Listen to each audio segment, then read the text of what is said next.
빅데이터는 재료, 인공지능은 그 재료로부터 만든 요리. 빅데이터 자체는 뭘 어떻게 할 수가 없는 거고, 그걸 어떻게 가공을 해서 AI를 만들든 그래프를 만들든 데이터를 가지고, 그럼 AI는 어떻게 만들어졌느냐, 컴퓨터의 구조를 뇌처럼 그렇게 바꾸겠다. 그런 걸 이제 우리가 머신 러닝이라고 그러죠. 뇌를 학습시키듯이 컴퓨터도 학습을 시키겠다. 머신 러닝 하는 방법은 이미 1986년도에 나왔습니다. 왜 여태까지 조용하다가 요새 갑자기 AI냐? 특별한 경제 강의, 머니 특강. 안녕하세요, 주식 초등학교 여러분. 저는 오늘의 특강을 맡은 조성준 교수입니다.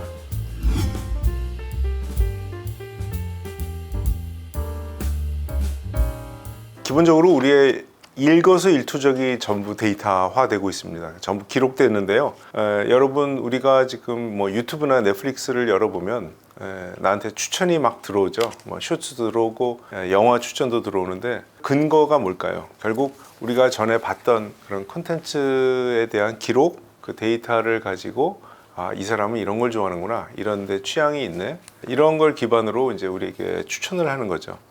그래서 여러분과 제가 분명히 다른 콘텐츠를 추천을 받을 겁니다. 그런 것들이 이제 빅데이터고요. 또 구글 검색을 했거나 또는 페이스북이나 인스타에 내가 어떤 이미지를 올린다. 뭐 내가 주말에 자전거를 타는 모습을 올렸다면, 그러면 이제 저한테 자전거 광고, 헬멧 광고, 이런 것들이 이제 저한테 오는 거죠.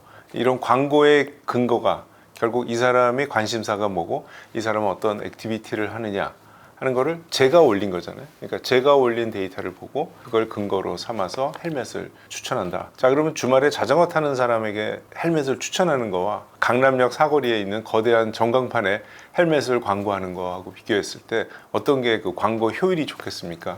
당연히 주말에 자전거 타는 분들에게 광고하는 게 효율이 좋겠죠. 그러다 보니 광고가 점점 길에다가 불특정 다수에게 하는 광고에서 점점 온라인으로 옮기고, 온라인도 이제 모바일로, 왜냐면 모바일은 제 폰이니까요, 제가 들고 다니는 거니까 이 사람이 특정이 되는 거죠.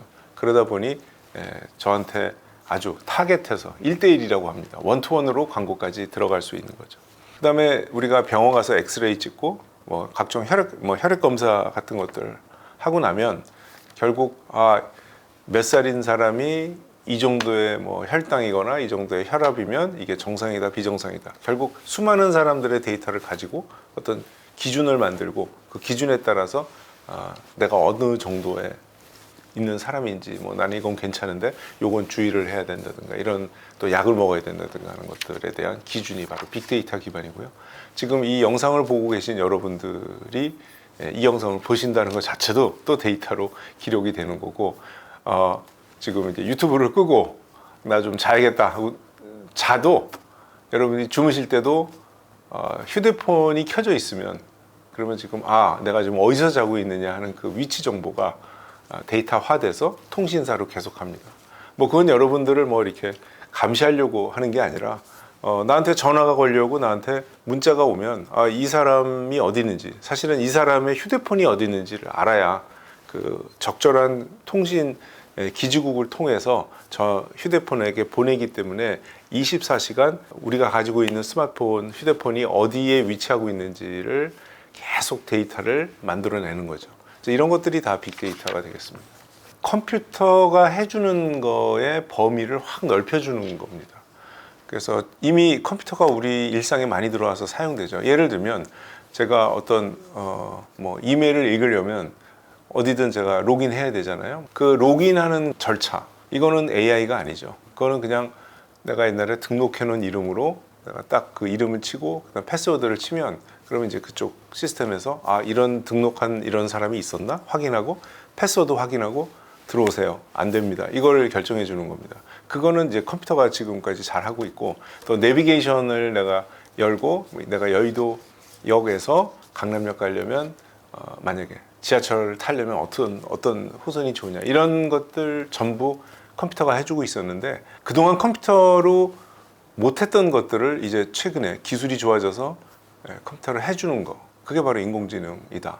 예를 들면 지금 최근에 뭐가 나왔냐면, 공항에 가면 출국할 때, 전에는 출국 심사원에게 저의 여권을 보여주고 얼굴을 보여줬잖아요. 근데 지금은 어떻게 돼 있냐면 기계가 있어서 제 여권을 싹 읽고 제가 만약에 여권을 등록해 놓은 사람이면 그 다음엔 저보고 지문 찍으라고 그러죠. 그래서 이 사람이 맞는지, 지금 패스포드를 들고 온 여권의 주인공이 지금 이 사람인지 그걸 확인하기 위해서 이 지문을 확인하는데요. 여러분 생각해 보시면 지문이라는 거는 제 손가락을 보면 이 지문은 하나입니다. 내 손가락이 하나니까. 그렇지만 제가 지문을 찍을 때마다 사실은 다른 모양이 찍히겠죠. 정밀하게 들여다보면 우리 도장 찍을 때도 보면 내가 도장 10번 찍으면 10번이 다 달라요. 똑같을 수가 없죠. 이것도 마찬가지입니다. 내가 어느 쪽을 이렇게 힘을 줘서 또 어느 쪽을 이 면에 닿는지에 따라서 지문은 다 달라요. 자, 그러면 이게 패스워드 2개 비교하는 거랑 지문 2개 비교하는 거랑은 컴퓨터 입장에서 보면 하늘과 땅 차이인 거죠. 패스워드 2개는 그냥 한 글자씩 이렇게 비교해서 이 사람은 패스워드 1, 2, 3, 4였는데 왜 이 사람이 1, 2, 3, 4, 5라 그러지? 그럼 틀렸어. 이렇게 하면 되는데 이 지문 2개는 굉장히 애매한 문제입니다. 그것만 있는 게 아니라 이 안면 인식, 우리 휴대폰 요새 안면 인식으로 로그인을 하고 자율주행이라든가 뭐 바둑을 두는 문제라든가 이렇게 굉장히 어려운 문제, 과거에는 컴퓨터가 포기했던 문제들을 이제는 AI라는 이름으로 이제는 컴퓨터가 그것도 해준다. 그러니까 컴퓨터가 해주는 일의 범위가 확 넓어졌다. 그럼 도대체 어떻게 넓어졌느냐? 지금 조금 전에 질문하신 두 번째 질문으로 들어가는데요.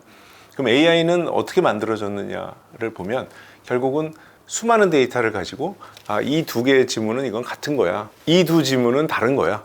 이렇게 해서 컴퓨터를 마치 우리 뇌가 어떤 자극에 의해서 뇌의 구조가 바뀌듯이 컴퓨터의 구조를 뇌처럼 그렇게 바꾸겠다. 그런 걸 이제 우리가 머신 러닝이라고 그러죠. 거기서의 머신은 컴퓨터고요. 그러니까 컴퓨터를 그렇게 뇌를 학습시키듯이 컴퓨터도 학습을 시키겠다라는 그런 방식으로 데이터를 굉장히 많이 주면서 학습을 시키는 거죠. 그렇게 하면 그러면 이제 요건 같은 지문, 요건 다른 지문 이런 식으로 사람 수준으로 또는 사람하고 비슷하게 그런 정도의 퍼포먼스로 문제를 해결하는 그런 이제 컴퓨터가 등장한 겁니다. 그걸 우리가 이제 AI라고 부르는 거죠. 자, 그러니까 AI를 만들려면 굉장히 많은 데이터가 필요하다. 그래서 빅데이터가 필요했고요. 머신러닝 하는 방법은 이미 1986년도에 나왔습니다. 지금으로부터 거의 40년 전에 나왔는데 왜 여태까지 조용하다가 요새 갑자기 AI냐? 그거는 데이터가 많았어요. 많아지니까 이 엄청나게 많은 빅데이터로 이제 학습을 시키는 거죠. 우리가 수영 배울 때 수영장 가서 코치가 한번 수영을 싹 하고 자, 수영은 이렇게 하는 겁니다. 그러면 다 수영하나요? 아무도 그렇게 못해요. 선생님 따라서 이렇게 하는데 선생님이 옆에서 그러죠. 코치가 그렇게 하지 마시고요. 팔을 더 끝까지 뻗으시고 막 이렇게 우리 가르친단 말이에요. 그거를 계속 반복적으로 그 동작을 처음에는 어설프고 잘 안 되는데 그걸 계속 한 달, 두 달, 석 달 하게 되면 언젠가 이제 그 동작이 그 코치가 원하는 동작이 나오고 저는 수영을 쭉 하게 돼요. 그럼 뭐가 변했느냐? 뇌가 바뀐 겁니다. 뇌 안에서 팔을 움직이는 세포와 다리를 움직이는 세포 사이에 서로 커넥션이 생겨서 이제 둘이 서로 소통하면서 이제 팔다리를 딱딱 원하는 그 타이밍에 팔다리를 움직이는 거죠. 그러니까 그거와 동일한 원리로 컴퓨터를 그런 식으로 구조를 바꿔서 같은 지문이 들어오면 yes가 나오고 다른 지문이 들어가면 no가 나오도록 컴퓨터를 그렇게 바꿔주는 거죠. 그렇게 해서 AI를 만들죠. 빅데이터는 재료, 인공지능은 그 재료로부터 만든 요리.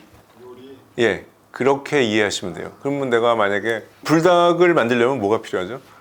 닭고기가 필요하잖아요. 그러니까 닭고기 없이는 불닭이 안 나오고 그냥 닭고기만 있으면 그건 그냥 요리가 안 된 상태는 우리가 먹을 수가 없고 그래서 빅데이터 자체는 뭘 어떻게 할 수가 없는 거고 그걸 어떻게 가공을 해서 AI를 만들든 뭐 아니면 뭐 그래프를 만들든 데이터를 가지고 뭔가 우리가 이해하고 거기서 인사이트를 뽑을 수 있는 걸로 만들어야 되는 그 과정 그런 것들이 필요합니다.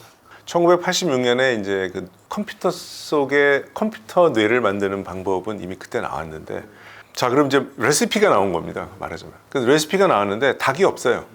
그러면 불닭을 못 만들잖아요. 그거죠. 그래서 그 86년부터 96년, 06년 이렇게 계속 되면서 거의 큰 빅데이터가 안 나와서 그 재료가 없으니까 AI를 못 만들다가 이제 뭐 언제부턴가 이제 데이터가 점점 많아지고요. 특히 2007년에 아이폰 나오면서 그다음부터 이제 스마트폰이 등장하면서 어떻게 됩니까? 이제 거의 전 세계 모든 사람들이 데이터를 생성하고 있습니다. 사진 찍고 글 올리고 이러한 데이터가 많아지니까 이제 그러면 재료가 충분하다라는 게 첫 번째 요소고요. 두 번째는 그 아까 제가 반복 학습이란 말씀을 드렸어요. 수영 한 번 보고 따라하고 골프 한 번 치는 거 보고 딱 따라하는 사람은 아무도 없어요. 계속 반복을 해야 됩니다. AI도 마찬가지예요. 데이터를 계속 반복적으로 보여주면서 그 컴퓨터 안에 있는 뇌를 조금씩 바꿔줘야 됩니다. 그러려면 굉장히 시간이 오래 걸리고 계산을 빨리 해주는 컴퓨터 하드웨어가 필요하겠죠. 그게 바로 이제 GPU라는 것들이 이제 하드웨어가 GPU를 쓰면 좋겠다. 원래 있던 건데요. 컴퓨터 게임용으로 있던 건데 이거를 AI에 쓰면 좋겠다 해서 회사도 개발하고 한 게 이제 그 회사가 엔비디아고요.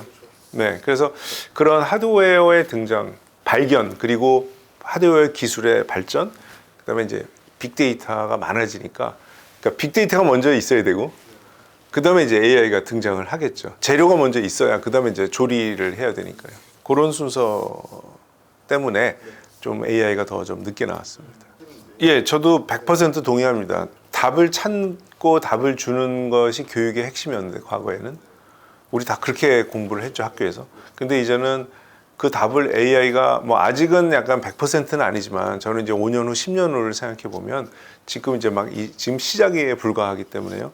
그때 AI는 지금하고는 또 비교가 안 되게 정확할 겁니다. 자, 그러면 우리는 뭘 해야 되는가? 그러면 이 AI는 결국 사람의 일종의 뭐 하인, 노예, 우리가 마음대로 편하게 부릴 수 있는 그런 대상입니다. 다 시키고 네가 해봐, 구체적인 답을 내봐.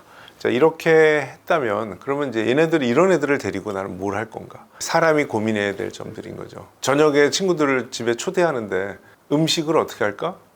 나 음식 잘 못하는데 어떻게 하면 돼요? 주문하면 되잖아요. 사실 이제 주문하면 돼요. 그러면 뭐 아무거나 다 와요. 다 오는데 이제 그럼 우리의 고민은 뭐냐면 내 친구 이제 3명을 불렀는데 그 얘네들한테 내가 어떤 요리를 내가 제공할 거냐의 문제죠. 그러면 이제 친구들의 성향을 찾아봐야죠. 닭 좋아하는 친구 있고 뭐 스시 좋아하는 친구 있고 뭐 얘는 또 스시를 안 먹네 있고 막 이렇게 되면 그럼 이제 그걸 잘 조합을 찾아야 되잖아요. 그런 게 이제 우리 이제 호스트의 이제 고민인데 과거에는 어떻게 했어요? 그게 아니라 막 그 요리를 해야만 되는 그런 상황이었죠. 그래서 요리 잘하는 게 중요했는데 이제는 요리가 아니라 무슨 요리를 할 거냐. 나는 왜 이 친구들한테 불닭을 왜 주문해야 되느냐. 뭐 나랑 그 중에 한 친구가 누가 매운 거 먹나 우리 한번 내기하자고 했었으면 그럼 불닭을 주문해야 되는 거고 뭐 다른 이유가 있으면 또 다른 걸 해야 되고 그러니까 메뉴 짜듯이 그럼 내가 이제 사업을 한다고 할 수 있고요. 그러면 도대체 이렇게 똘똘한 AI들을 데리고 난 무슨 사업을 하면 좋을까? 이런 고민을 이제 우리가 해야 되는데요. 사실 그 재밌는 거는 우리가 과거에 유럽의 귀족들을 생각해 보시면 이 사람들이 돈도 많고 그다음에 자기 밑에 일할 하인들도 많고 일단 돈이 많으니까 사람들을 일을 시킬 수가 있잖아요. 어떤 귀족은 노래해봐 앞에서 춤춰봐 그리고 야 신난다 그러고 와인 마시면서 논 사람도 있고요. 어떤 귀족은 돈 주면서 너 배를 좀 이걸로 만들어서 저로 한번 계속 가봐라. 저 지구의 끝이 있는지 거기 혹시 땅이 있으면 인도에 가서 향료를 사와라. 뭐 이렇게 시킨 사람도 있을 거 아니에요. 그럼 당연히 지금 전자는 역사책에 안 남고 그냥 먹고 마시고 놀다가 간 거고 후자인 사람들이 결국은 신대륙을 발견하는 그러한 어떤 일들을 해낸 거 아닙니까? 그럼 우리도 마찬가지죠. 우리도 이제 과거에 비해서 엄청난 이런 좋은 리소스라 그럴까? 똑똑한 하인들이 있는데 얘네들을 데리고 내가 뭐 할까? 그게 이제 사람의 역할이 그렇게 바뀌는 거죠. 그 하인 역할을 하는 것이 아닌, 그러니까 운전이 아닌 나는 차를 몰고 어디를 가야 되나에 더 초점을 맞추는 그런 쪽으로 가게 되는 거죠.